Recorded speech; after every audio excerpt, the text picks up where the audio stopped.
ইশরাক হোসেনকে ঢাকা দক্ষিণ সিটি কর্পোরেশনের মেয়রের দায়িত্ব বুঝিয়ে দেওয়ার দাবিতে আজকে সকাল 11টা থেকে নতুন কর্মসূচি চলছে, রাস্তা ব্লকেট এবং রাস্তা অবরোধ কর্মসূচি। এই মুহূর্তে আমরা রয়েছি নগর ভবনের প্রধান ফটকের সামনে এবং আপনাদেরকে যদি একটু দেখাই, নগর ভবনের প্রধান ফটকের সামনে যারা বিক্ষোভকারী রয়েছেন, ইশরাক হোসেনের সমর্থক রয়েছেন, তারা কিন্তু আজকে সকাল 11টা থেকে নতুন কর্মসূচি দিয়েছে এবং বেশ কয়েকদিন থেকে তারা নগর ভবনে তালা ঝুলিয়ে দিয়ে অবস্থান কর্মসূচি পালন করছিল। তবে আজকে নতুন কর্মসূচি হিসেবে রাস্তা ব্লকেট কর্মসূচি দিয়েছেন এবং এই কর্মসূচি ঘিরে নগর ভবন এবং নগর ভবনের আশেপাশের যে রাস্তাগুলো রয়েছে, নগর ভবনের আশেপাশের যে রাস্তাগুলো রয়েছে, বঙ্গবাজার এবং এর আশেপাশে যে রাস্তাগুলো রয়েছে, গুলিস্তান, গোলাপ শাহ মাজার থেকে শুরু করে আশেপাশের সব রাস্তাগুলোই কিন্তু বন্ধ রয়েছে এবং সব রাস্তাগুলোতে যান চলাচল একেবারেই বন্ধ রয়েছে। এবং এখানে আপনাদেরকে যদি একটু দেখাই, ইশরাক হোসেনের সমর্থকরা আজকে কিন্তু তারা নতুন করে রাস্তা ব্লকেট কর্মসূচি দিচ্ছেন এবং তারা বলছেন যে অতি দ্রুত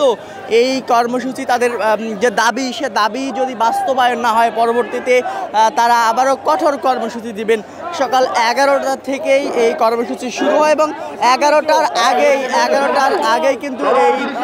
যারা আন্দোলনকারী রয়েছেন, ইশরাক হোসেনের যারা সমর্থক রয়েছেন, তারা কিন্তু সকাল 11টার আগে থেকেই খণ্ড খণ্ড মিছিল নিয়ে চলে আসে নগর ভবনে এবং নগর ভবনে কিন্তু তালা ঝুলছে। কোনো প্রকার কার্যক্রম চলছে না, নগর ভবনে কোনো প্রকার কার্যক্রম চলছে না এবং এর বাহিরে রাস্তার দুই পাশে কিন্তু অবস্থান নিয়েছে ইশরাক হোসেনের সমর্থকরা। পুলিশ হেডকোয়ার্টার্সের সামনের সড়ক, নগর ভবনের সামনের সড়ক, যে সড়কটি রয়েছে সেই সড়কটিতে কিন্তু বিক্ষোভকারীরা বসে পড়েছেন। মূলত আজকে তাদের রাস্তা ব্লকেট কর্মসূচি চলছে, এর আগে তারা নগর ভবনে অবস্থান কর্মসূচি পালন করছিল। তবে আজকে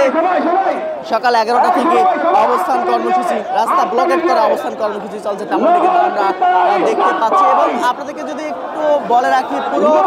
এলাকা জুড়ে কিন্তু ইশরাক হোসেনের সমর্থকরা আজকে এই জায়গায় অবস্থান নিয়েছেন এবং তারা বলছেন যে অতি দ্রুত তাদের দাবি বাস্তবায়ন না হলে পরবর্তীতে আরো কঠোর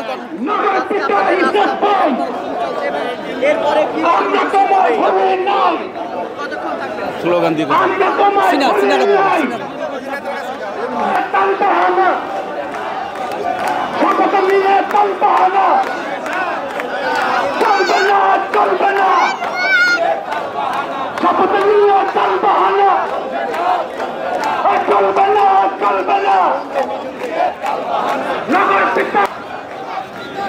আমরা তোমায় ভুলি নাই, আমরা তোমায় ভুলি নাই। রাস্তা ব্লকেট কর্মসূচিকে ঘিরে ইশরাক হোসেনের সমর্থকরা যে বিক্ষোভ করছেন রাস্তা ব্লকেট করে, সেই কর্মসূচিকে ঘিরে আশেপাশের এলাকায় কিন্তু যান চলাচল একেবারে বন্ধ হয়ে গেছে, যান চলাচল করতে পারছে না এবং নগর ভবনের সামনে যে রাস্তাটি রয়েছে সে রাস্তা একেবারে রাস্তায় বসে কিন্তু আন্দোলন করছে দাবিতে ইশরাক হোসেনের সমর্থকরা। এই রাস্তায় যান চলাচল একেবারেই বন্ধ রয়েছে। এই ছিল এখন পর্যন্ত নগর ভবনের সামনে থেকে, নগর ভবনের সামনে যে রাস্তা ব্লকেট করে ইশরাক হোসেনের সমর্থকরা ইশরাক হোসেনকে দ্রুত মেয়রের দায়িত্ব বুঝিয়ে দেওয়ার দাবিতে কর্মসূচি ছিল, সেই কর্মসূচির